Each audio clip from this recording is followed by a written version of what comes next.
বন্ধুরা, এমন কিছু ঘটনা আছে যেগুলো আমরা স্বচক্ষে দেখতে পারি না, কিন্তু যে সমস্ত ঘটনাগুলো ঘটে যায় সেগুলো আমরা স্বচক্ষে না দেখলেও কিছু কিছু ক্ষেত্রে সিসিটিভি ক্যামেরায় রেকর্ড হয়ে থাকে।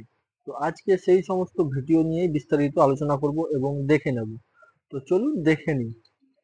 এই ভিডিওটাতে একটা বাড়ি তালা দেখে, লক দেখে এই চোরটি কি করে, বাড়ির মধ্যে ঢুকে পড়ে। বাড়ির মধ্যে ঢুকে কি করে, উপরে দেখুন গ্রিলের ফাঁক দিয়ে ভেতরে ঢুকে সাইকেলটা চুরি করে, কিন্তু সে কোনো মতে এই সাইকেলটাকে বাইরে বার করতে পারছিল না গ্রিল থেকে।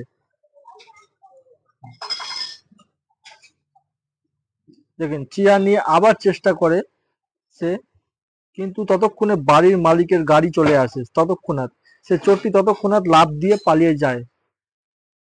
এই ভিডিওটা একটু মনোযোগ সহকারে দেখুন। এখানে একটি মেয়ে অফিস থেকে ফিরে গাড়িতে ওঠে।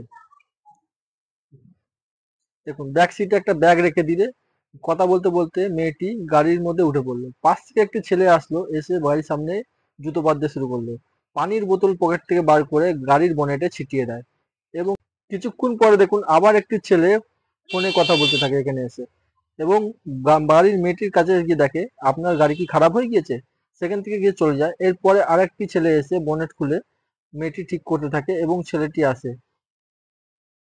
দেখুন, মেয়েটিকে সাহায্য করার জন্য বলে, এবং দুজন, দেখুন ছেলেটি এখানে মেয়েটিকে সাহায্য করে, দুজন মিলে এখানে গাড়িটা ঠিক করতে থাকে। এবং দেখুন, মেয়েটিকে গাড়ি নিচে দেখতে বলে ঝুঁকে, এবং ওপর ছেলেটি ওদিক দিয়ে পেছন থেকে আসে গাড়ির কাছে, গাড়ির ব্যাক সাইড থেকে দরজাটা খুলে সে তার জিনিসপত্র, তার ব্যাগপত্র নিয়ে পালিয়ে যায়। বন্ধুরা, এই ভিডিওটাতে দেখুন, এই ভিডিওটাতে কি হচ্ছে, একটা লোক সে ঠেলা গাড়ি করে কিছু ভর্তি সামান নিয়ে যাওয়ার চেষ্টা করছিল, কিন্তু সামানগুলো অনেক ভারী হওয়ার কারণে সে সামানগুলোকে নিয়ে যেতে পারছিল না। তো কুকুরটা কি করে, কুকুরটা দৌড়ে গিয়ে একটা দড়ি নিয়ে চলে আসে, আর দড়ি নিয়ে এসে কি করে মালিকটিকে দেয়। সে কি করে, ঠেলা গাড়ির মধ্যে দড়িটি বেঁধে দড়িটিকে কুকুরটার মুখে দিয়ে দেয়, আর কুকুরটা সেই ঠেলা গাড়িটাকে টেনে নিয়ে চলে যায়। তাহলে বন্ধুরা, ভিডিওটা থেকে আপনারা কি কি শিখলেন অবশ্যই কমেন্ট করে জানাবেন। আর ভিডিওটা ভালো লেগে থাকলে অবশ্যই একটি লাইক দেবেন, আর এই চ্যানেলটিকে সাবস্ক্রাইব করে রাখবেন আরো এই ধরনের ভিডিও দেখার জন্য। তো আজকের মতন ধন্যবাদ, ভিডিওটা এখানেই শেষ করলাম।